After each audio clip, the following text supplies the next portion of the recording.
Malgré la guerre commerciale, malgré le Brexit, malgré tout ce que vous voulez, les tweets de Trump, on est quand même à 5600 points autour aujourd'hui sur le CAC 40, 18% de hausse depuis le début de l'année.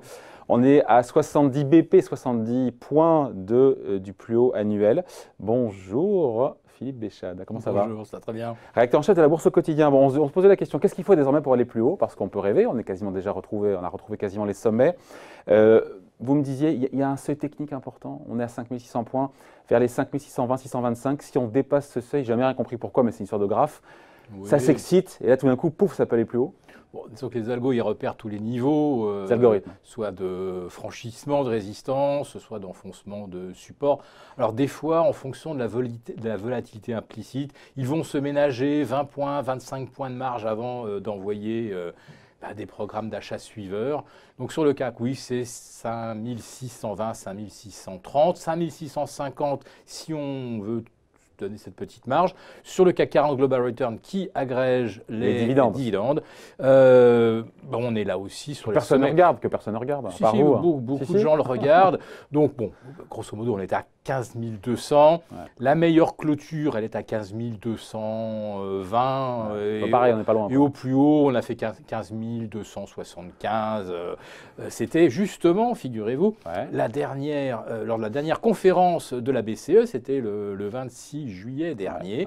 Et puis, après, en seconde lecture, on avait été un petit peu déçus des annonces de Draghi. On avait commencé par fuser à la hausse pour inscrire de nouveaux records absolus sur le CAC 40 Global Return. Et puis derrière, ça avait fini un peu plus bas. Est-ce qu'on va connaître le même schéma, c'est-à-dire aborder la réunion de la BCE de nouveau au plus haut? Le point clé aujourd'hui pour que le CAC 40 aille plus haut, c'est cette BCE. On saura tout, a priori, jeudi. Il faut qu'il délivre. Qu'est-ce qui est attendu par le marché? Et est-ce que pour monter, il faut qu'il en donne encore plus? C'est ça la question, c'est qu'on a déjà remonté, pratiquement, on a effacé toutes les pertes du mois d'août depuis le 26 août dernier, donc en 2 semaines, on est revenu au zénith, tout simplement parce qu'on anticipe que la BCE va délivrer, c'est-à-dire ce qu'on attendait. Le taux directeur, ça ne bouge plus parce que c'est à zéro. Le taux de dépôt, c'est quoi? C'est une baisse de 10 points de base, de 20 points de base? -0,50. Bon, on passera à -0,50 sur le taux de dépôt. Une baisse de 10 points de base, super. Donc qui n'a aucune... tous les économistes sont d'accord pour dire que ça n'aura aucun impact économique d'aucune sorte. Mais psychologiquement, ils ont fait quelque chose. Voilà. On l'attend sur les rachats d'actifs, le QE. Est-ce que le QE va être réactivé? Et surtout dans le calendrier, on a le TLTRO. La première tranche, là, c'est pour ce le refinancement des banques. Le refinancement des banques. Alors, on croit comprendre que les conditions seront peut-être moins faciles, moins avantageuses qu'en 2015. Bon, resteront néanmoins avantageuses.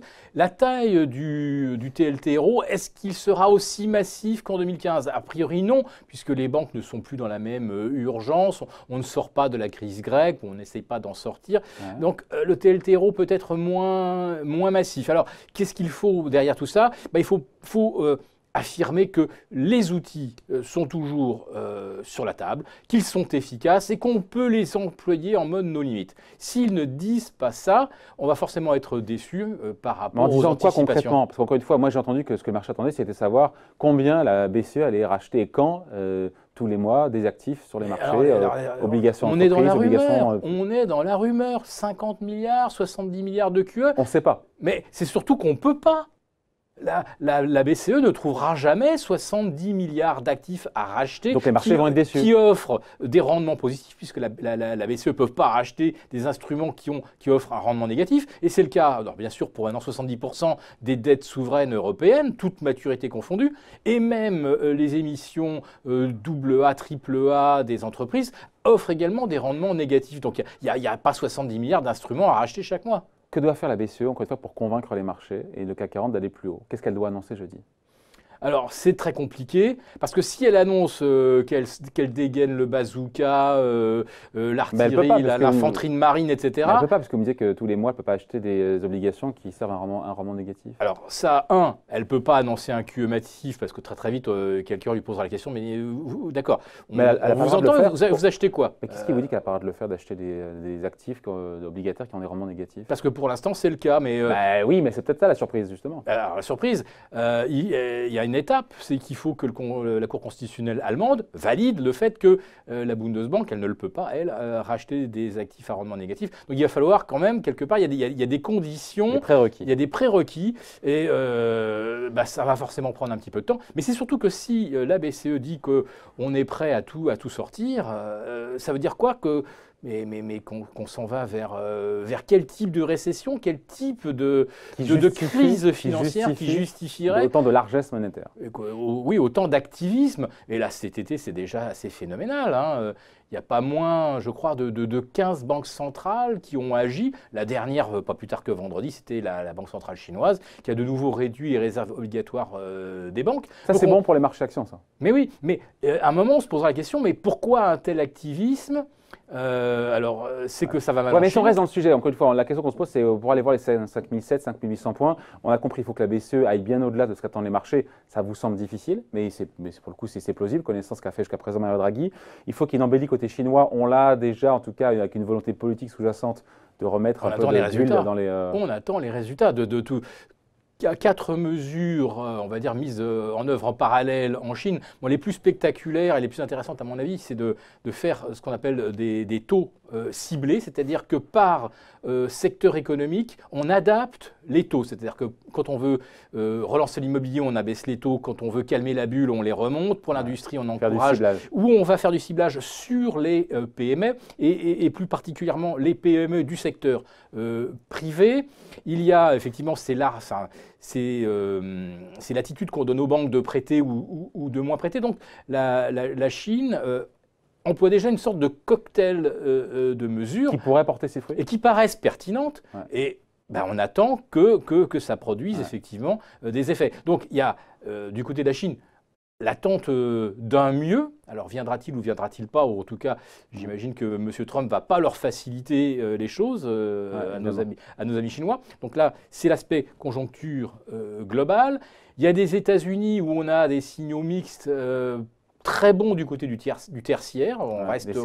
Les services, ça reste soutenu. Mais du côté de l'industrie, on a eu les pires chiffres depuis 2015. Ce sont les effets de la guerre commerciale. Donc pour l'instant, c'est ambivalent. Donc on est entre le verre à moitié plein et le verre à moitié vide. Mais si les banques centrales et si la Fed optent, et si ce sont les colombes qui l'emportent au final, ça veut dire que ce sont des gens qui sont prêts à agir de façon extrêmement préventive.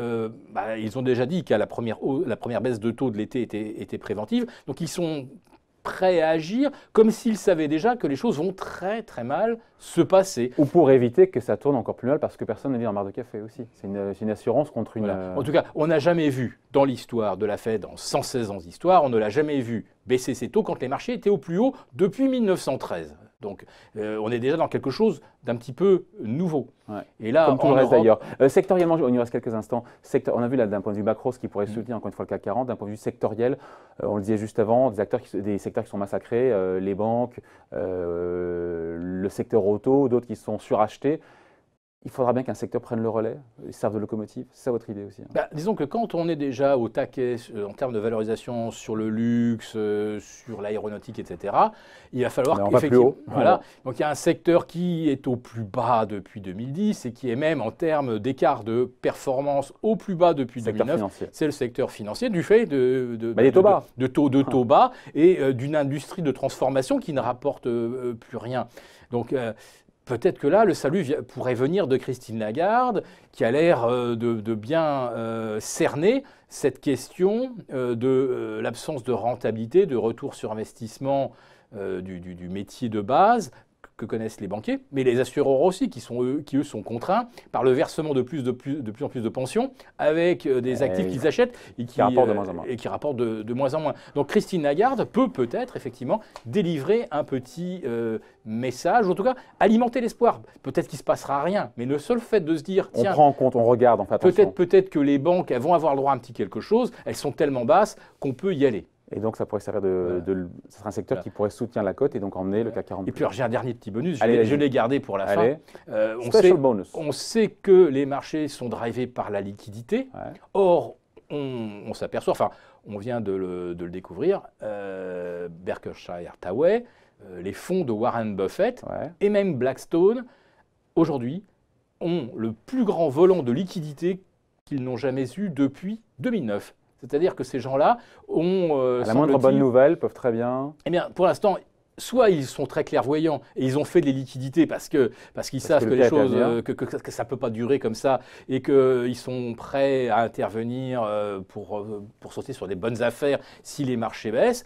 Ou alors, effectivement, ils vont se retrouver contraints parce qu'on est effectivement dans la répression financière, on est dans le TINA, pas d'alternative, des placements sans risque à rendement négatif. Donc, il n'y a que les actions. Donc, pour l'instant, Berkshire Hathaway et BlackRock de Larry Fink semblent se préparer à un épisode compliqué sur les marchés. Ils ont beaucoup de liquidités. Et puis si demain ils doivent les investir, eh bien ceux-là, à eux deux, rien qu'à eux deux, ça pourrait suffire à envoyer le Dow Jones 7-8% plus haut et le CAC, tous les espoirs, et le CAC 40 pourquoi pas à 7000. On n'y est pas encore. Allez, merci en tout cas. Merci Philippe Béchadin, rédacteur en chef de La Bourse au quotidien. Bye.